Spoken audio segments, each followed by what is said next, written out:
Today's workout will start seated. I will show some standing options for other exercises later where you might want to balance support, but you don't need anything other than a stable chair. We're going to begin with some ankle circles. Starting small and getting a little bit bigger. We're just moving our joints a little bit to get our legs pumping. And now we're going to go the other direction.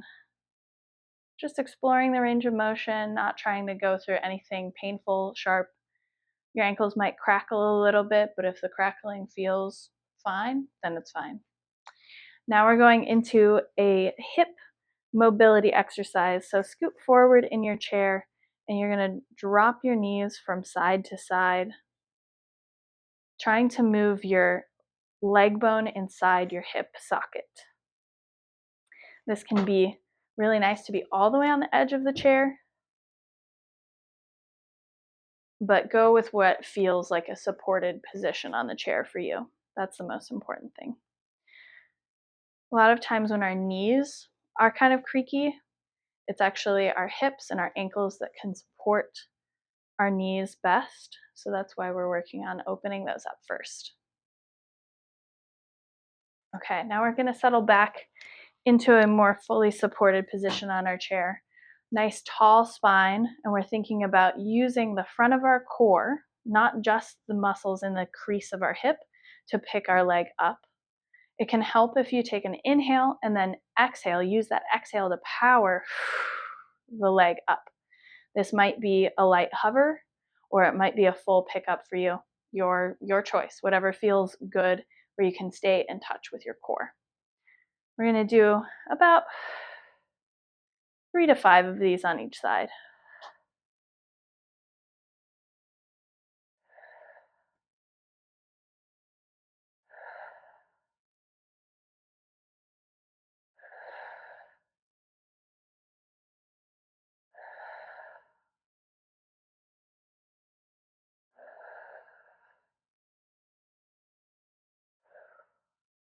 Lovely. Now we're going to get into our main work. All of these exercises will have both seated and standing options. For each one, just choose the one that's right for you.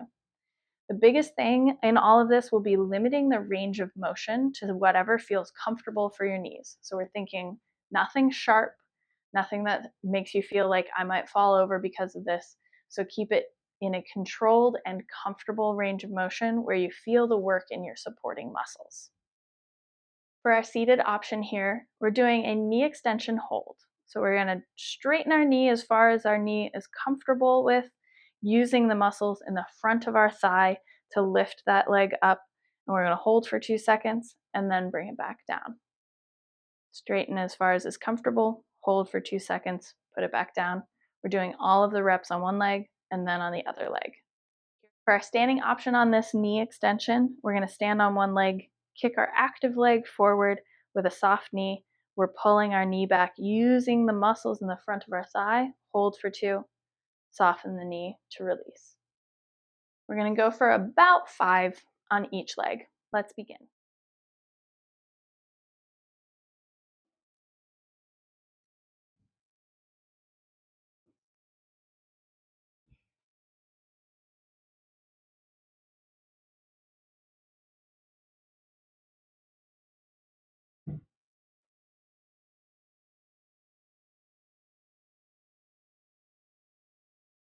Heading to the other side.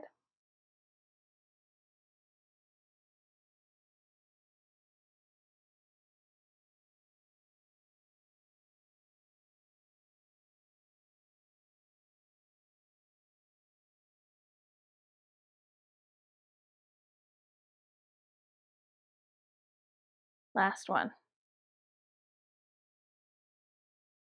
Beautiful work. Now we're heading to another ankle exercise. We're doing ankle inversion and eversion. So we are rolling our feet into this claw position, holding for 2 seconds, and then rolling our feet out, pushing through the ball of your foot to send your feet out to the sides, holding for 2 seconds. Some people will feel like, oh, my feet are going to cramp if I go all the way to the range of motion that I can get to. We're not trying to push through anything like that. We're not trying to force things. So just roll in to where it's comfortable and where you feel your arches working, and then pushing to where you feel those arches spreading and foot bones rolling past each other a little bit. For our standing option for that ankle work, you may want to have a balance support nearby.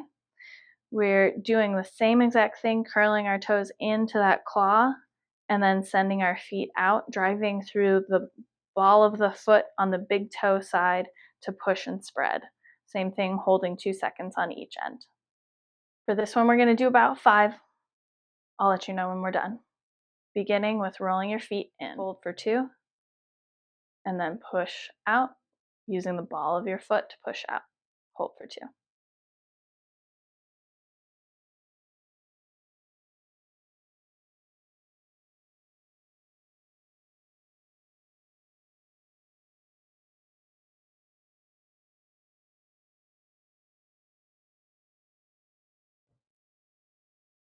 And last one each way.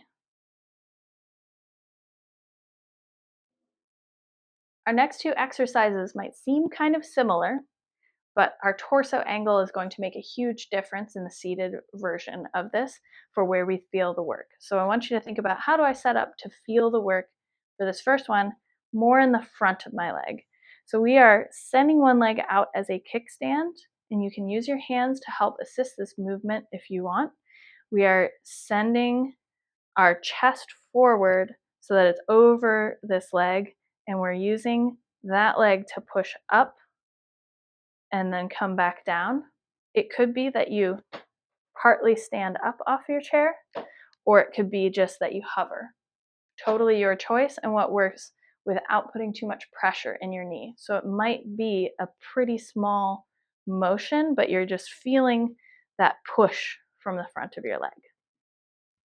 Our standing option for this one is a split squat. So you're going to set up in a split stance. How far you go is totally up to you. Keep it close if your knees are really sensitive today. And we're going to sink down, sending our knee along our foot as we sit into it.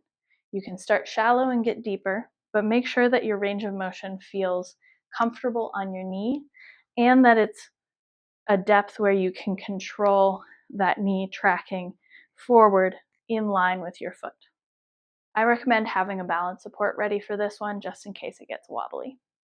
We're going to do somewhere between 5 and 8 on each side for this one. If one leg is way different than the other in terms of how it feels to get activated, that's totally fine. Just do however many you can fit in the time. If one leg feels really different from the other one, that's okay. Just move in the range of motion that's comfortable for that knee. Let's begin.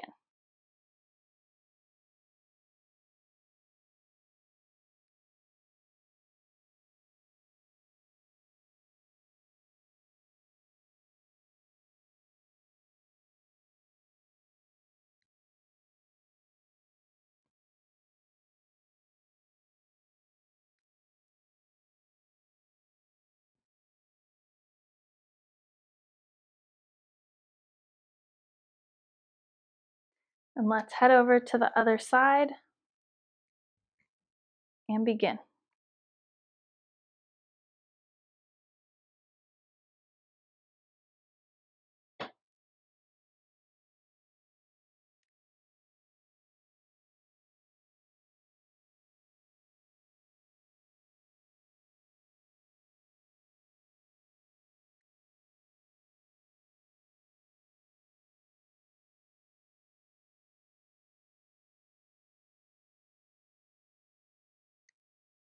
Now, as I mentioned, this one looks pretty similar to the other one, except for we're leaning backward for the seated option.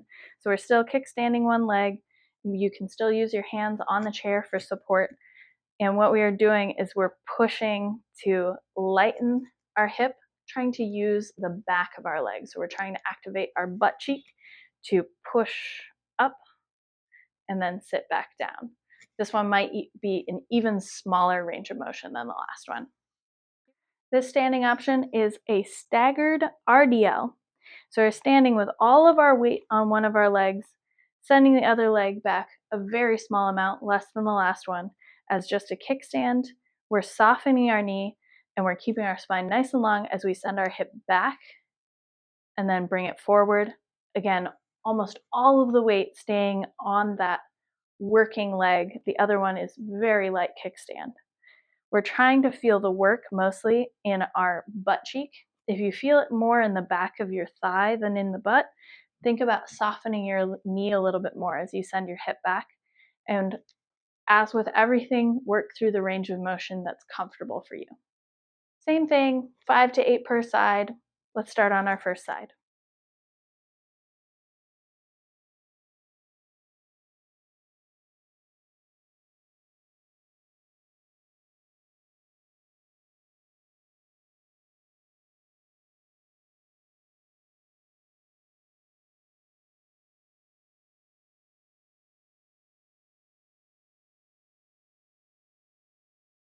Heading over to the other side, begin.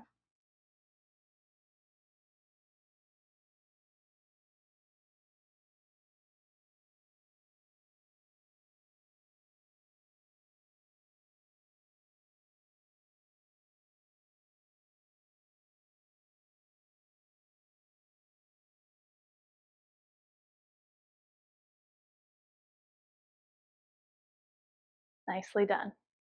As we get into our cool down, let your breathing settle back down to normal.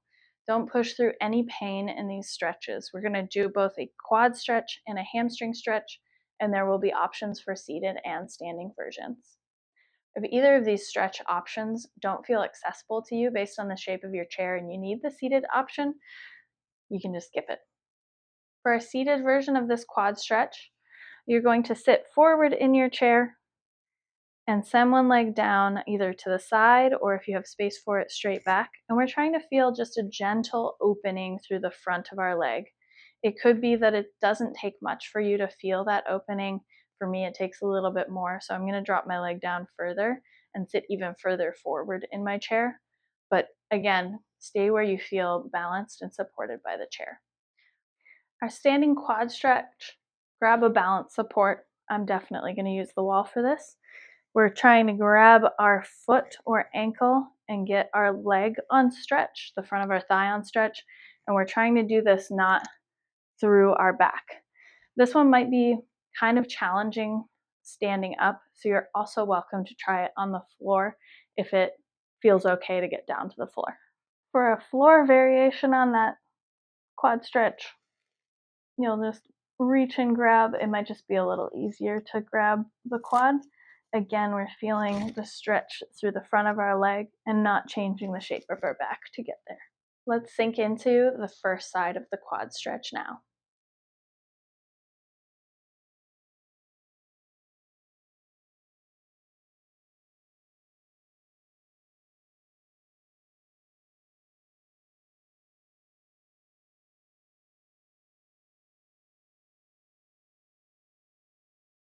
And let's head to the other side.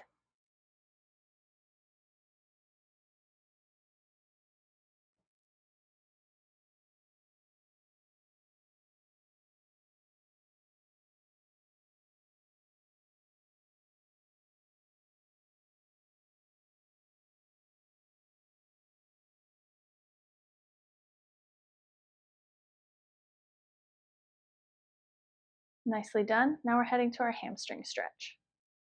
For our seated hamstring stretch, we're going to kick both of our feet forward and we're going to lean forward until we feel a nice gentle stretch through the back of our thighs. Go with whatever depth into this feels comfortable, not only for your thighs, but your stomach and where you feel supported and balanced. For our standing hamstring stretch, we're going to fold forward until we feel our hamstrings on stretch. If you need to soften your knees a little bit so that you can relieve some pressure on your back, or put your arms on your legs to support your upper body some. If you're already down on the ground from that quad stretch, just stay there for your hamstring stretch. You'll sit with your legs extended forward. Maybe this supported back on your hands is enough to feel a stretch through the back of your legs. If it's not, you can push forward a little bit upright or even forward more to get a nice gentle stretch through the back of your legs. Let's sink into our forward fold for a few moments. And while we hang out here, I'm going to send you on your way. If this felt supportive, subscribe, follow along, look at more videos on the channel for joint aware workouts.